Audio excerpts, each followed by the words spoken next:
नमस्कार मंडळी, चला तर बघूया मराठी रियासत या पुस्तकाचा पुढचा भाग. मुबारिक खिलजी. अल्लाउद्दीनच्या मरणाच्या दुसऱ्या दिवशी मलिक काफूर याने मय्यत बादशहाचा एक खोटाच मृत्यूलेख पुढे आणला की 5 वर्षाचा शहाजादा उमर खान यास तख्त्यावर बसून काफूरने राज्यकारभार पाहावा. त्याप्रमाणे त्या मुलाच्या वडील भावांचे डोळे काढून व त्यांच्या आईस बंदीत ठेवून काफूर आपण कारभार पाहू लागला. दिल्लीच्या लोकास या दुष्ट मनुष्याचा अंमल सोसवेना.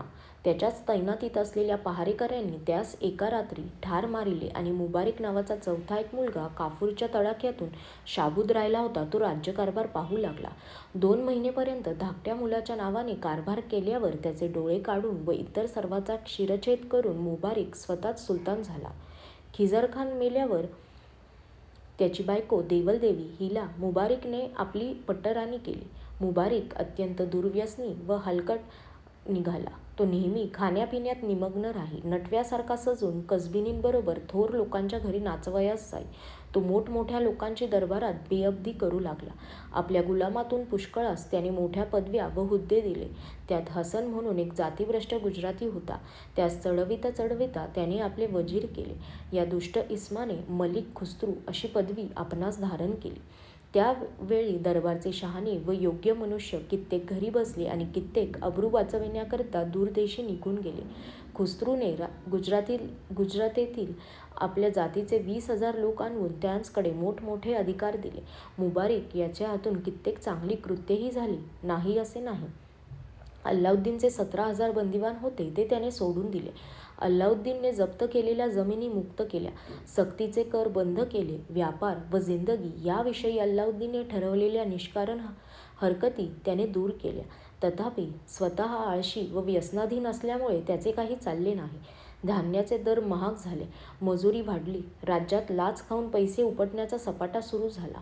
सन 1318 मुबारिकने ऐनुल मुल्क नामक सरदारास गुजरात प्रांत सर करण्याकरिता पाठविले आणि आपण स्वतः दक्षिण देशात फौज घेऊन गेला.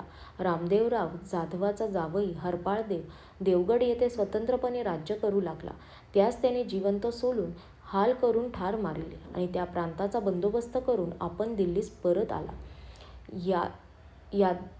यादवांच्या ताब्यातील स्वतंत्र मराठशाहीचा हा शेवटचा अवशेष नष्ट झाल्याने दक्षिण देशात मुसलमानी अंमल कायमचा बसला.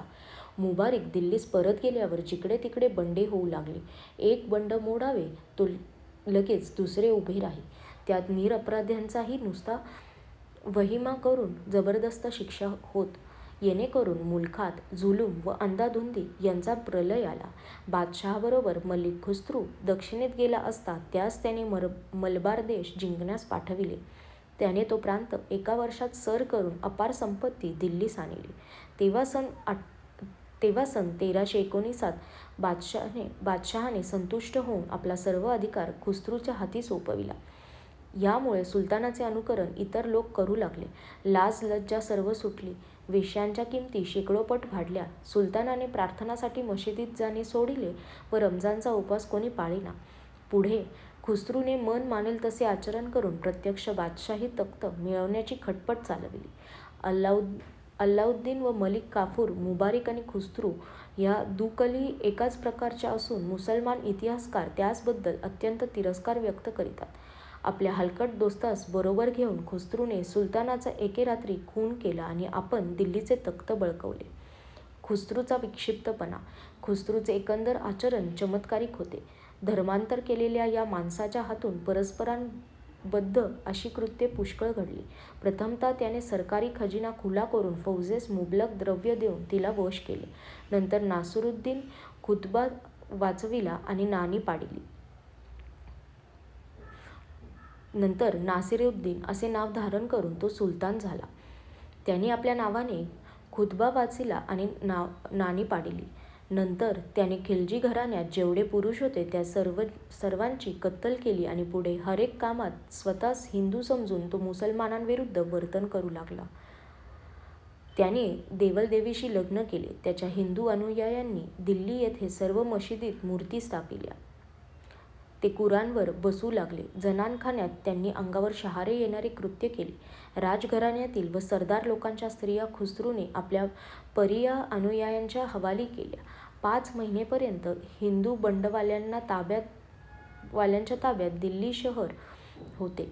शेवटी मुसलमानांनी या कृत्याचा सूड घेतला. पंजाबचा सुभेदार गाझी बेग तुघलक याने फौज घेऊन दिल्लीवर चाल केली. खुसरू खानास पकडून त्याने ठार मारिले आणि गयासुद्दीन नाव धारण करून आपण दिल्लीचा सुलतान झाला. खुसरूच्या हाती कारभार असता सर्व देशात इतकी अंधाधुंद व अव्यवस्था माजली की हिंदू राजांनी यत्किंचितही प्रयत्न केला असता तर दिल्लीचे तख्त त्यास सहज मिळाले असते. चित्तोड व रतनभोर येथील राज्ये कायमची जिंकली गेली नव्हती. त्यांनी सुद्धा स्वतंत्र होण्याचा प्रयत्न केला नाही आणि योग्य संधी वाया घालवली. खुसरू खान मूळचा परिया म्हणजे अत्यंज होता.